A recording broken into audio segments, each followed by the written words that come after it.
I'm Joya. This is Amanda, and welcome back to our channel. Today Amanda is going to tell her coming out story because you guys haven't noticed yet, we are lesbians. And I'm not a lesbian. what are you? A lesbian.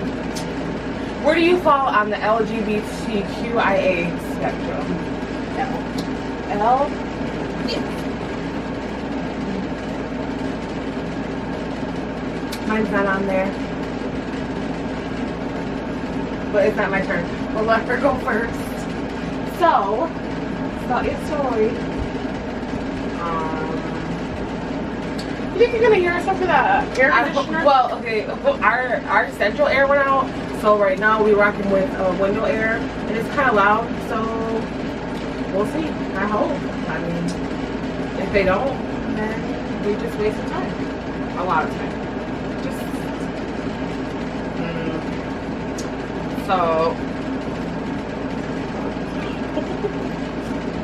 So I came out when I was 15, which is actually quite young. Yeah. I definitely knew really early. And then I got to the boy chasing age like 12, 13, and I was like, Not interested. so something's up here. I'm definitely not into anything of that sort. And then when I was 15, newly 15, I met my first little girlfriend and kind of explored life. What does that mean? With her, like in a relationship with a woman. Well, you can't say things like explore when you Explored life with a woman. I dated her for a couple months, and an ex-best friend of mine and I both decided to come out to our parents on the same day. Funny story, my come out day is actually my wife's birthday. I didn't know that. Yes. Wow. 10/24. And my mom was working overnights at the time. And I think it probably took me a week to write out the whole letter. I couldn't possibly tell you what it said. Something along the lines of, please don't hate me. I'm not even sure why you thought Jerry Kay would like feel some type of way. I know that like you like meeting my, like you knowing my family gives you this crazy idea that we're just totally inclusive, but I was not like it's a flaming. There's a huge difference when it's your own child. Yeah, you're right. So anyway, I took about a week to write this letter, and she was working overnight at Target actually, and I waited until like 9 o'clock at night. I was getting ready to go to bed. She was getting ready to wake up, and I stood in her car for like a good 20 minutes and fought with myself about if I was going to put the letter in her car or not. Somehow finally got the courage to do it, and I put it in her car, and I would go to school before she would get home from work, so figured I was safe for a while. And I actually came home sick from school that day. I wasn't sick, but I was like anxiously sick to my stomach.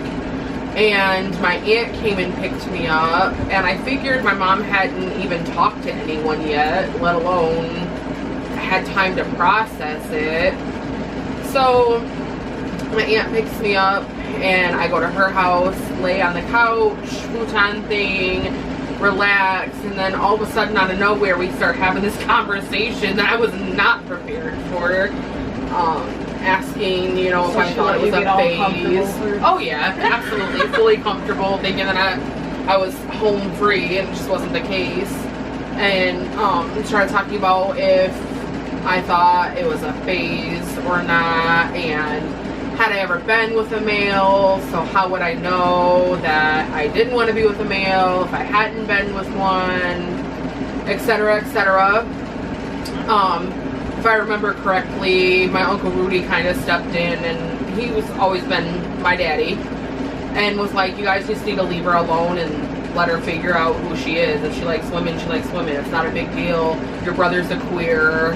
Your sister of sorts is transgender. So all we needed to round out the family was a lesbian. She's filled that spot, so we're good to go. And I think my uncle was the next one to come in the house after that, and he pretty much told me he knew since I was a little girl, the gay uncle. And all I kept saying to him is, why wouldn't you say something? Why wouldn't you say something? Why wouldn't you, like, warn me about what I was getting ready to deal with, like, internally for years to come before I finally figured out who I was? And, of course, you know, generic response of, you need to figure out who you were on your own.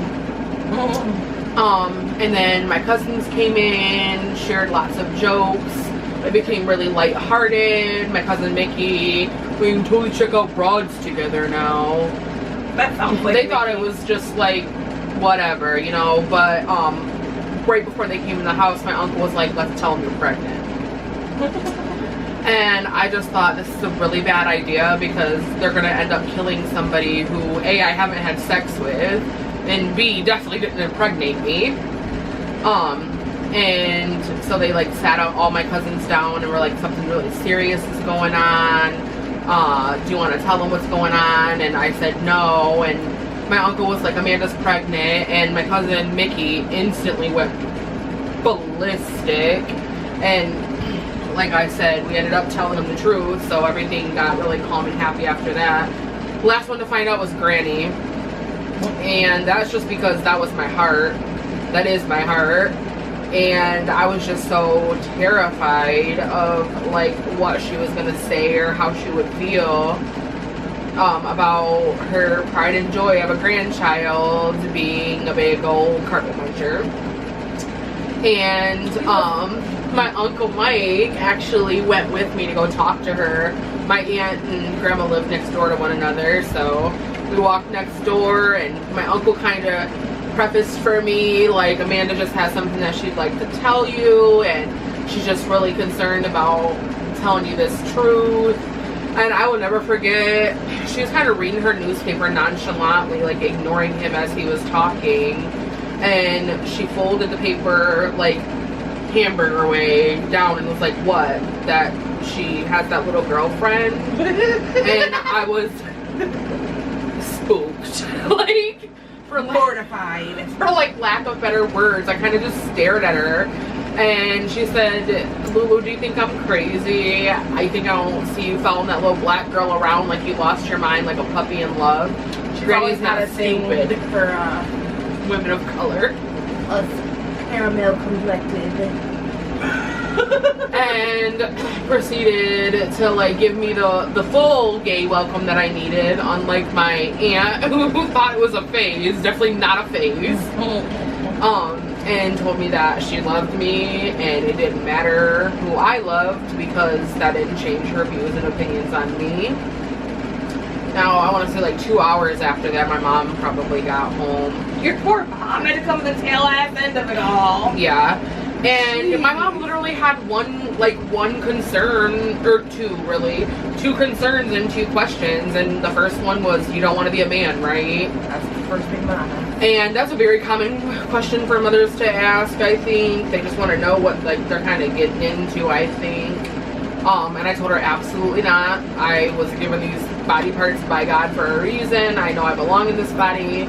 And then the other question that she raised concerns about was me having children. And as you can see, that was, if you watched any of our other videos, that's not a concern considering my wife is 26 weeks pregnant with today. My biological embryo. 26 weeks today.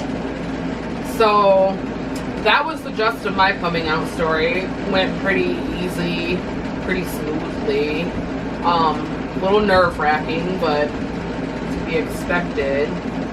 And then life just got real after that, and I never thought about it a second time. And then she dated ugly girl after ugly girl after ugly girl until she finally met me.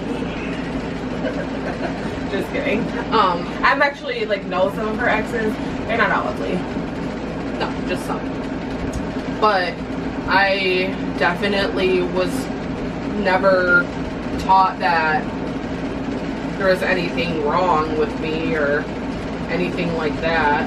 I was definitely always told that, unlike some other people's opinion, that I definitely wasn't going to go to hell, because God knows my heart and is definitely okay with me having a wife.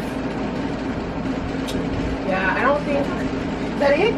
That's it. Yay! Happy coming out story. Do you think that affected like school? Did you come out at school? Oh my god, yeah.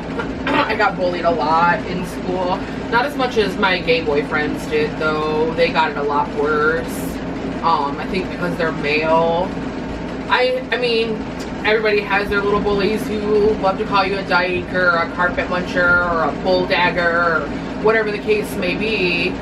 But to me, it was like, you want to say something that we all don't know? Or are you just going to keep bragging on the fact that my sexuality is different than yours? I did come really close one time to getting jumped by a whole bunch of girls. It's never that deep. Like, are you really that concerned about what somebody else is doing with their life that you have to get physical? The little chemistry teacher, she already loved me. I was in a regular chemistry class the first year, and the second year I was in AP chemistry. So I had her 2 years in a row.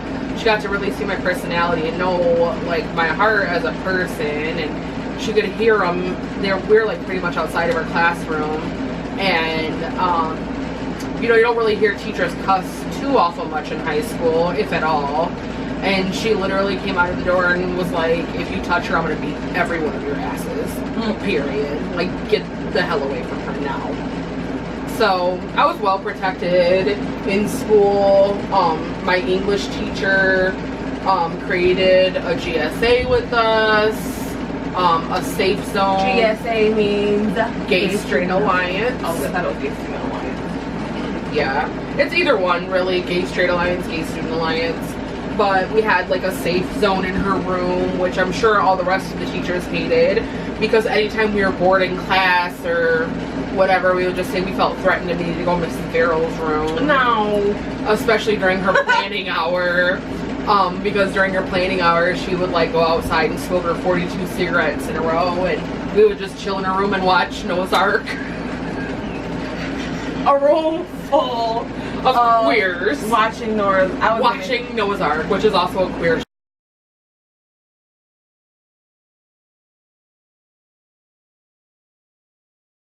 Okay, so what is your advice to give to people that are struggling with coming out? Best advice I have is to find someone who's going to support you, find advocates, and in this community there's tons of them, whether it be people like my wife and myself, or gay youth groups, groups for displaced LGBT community, or churches. Yep, there's a couple around Lansing that will actually do stuff and to help, or the Salas Center. Yeah. Yep, just find advocates. They're definitely out there.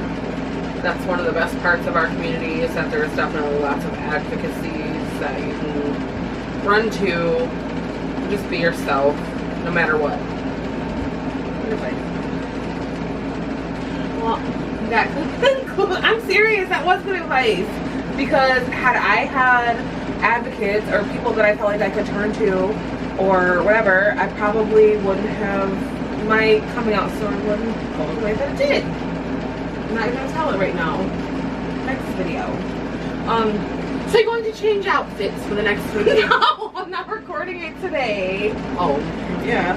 We're actually in bed right now. Hence my nightie and her cold shoulder. It's a warm shoulder. But if you like our video, please subscribe and like, love, comment, do whatever you gotta do, share the video, just do it. Yeah. Okay, thanks. Bye. That's enough. It looks like a penis.